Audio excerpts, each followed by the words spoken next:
আমার প্রিয় ক্লাস সেভেনের ছাত্রছাত্রীরা, তোমাদের ক্লাস সেভেনের খুবই গুরুত্বপূর্ণ একটি বিষয় হলো অঙ্ক, গণিত। আজ আমি তোমাদের কাছে নিয়ে এসেছি মধ্যশিক্ষা পর্ষদ প্রদত্ত গণিতের তোমাদের প্রথম পর্যায়ক্রমিক যে মূল্যায়ন, তারই আমি নম্বর বিভাজন নিয়ে। তোমাদের পরীক্ষা হবে, অর্থাৎ লিখিত পরীক্ষা হবে মোট 15 নম্বরে। সেখানে তোমাদের অতি সংক্ষিপ্ত প্রশ্ন থাকবে 4টি, অর্থাৎ প্রশ্নমান 1-এর প্রশ্নের উত্তর তোমাদের 4টি করতে হবে। পাটিগণিত 2টি, বীজগণিতের 1টি এবং জ্যামিতির 1টি। সংক্ষিপ্ত প্রশ্ন তোমাদের মোট 4টি করতে হবে। এখানে প্রতিটি 2 নম্বর করে, 2 গুণ 4 করে রয়েছে, মোট 8 নম্বর। সেখানে পাটিগণিতে 3টির মধ্যে তোমাদের 2টি করতে হবে, বীজগণিতেও 3টির মধ্যে তোমাদের 2টি অঙ্ক করতে হবে।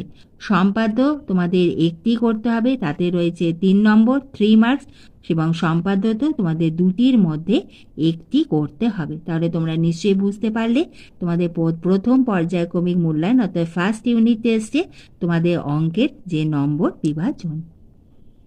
আশা রাখি ভিডিওটি তোমাদের খুবই উপকারে আসবে।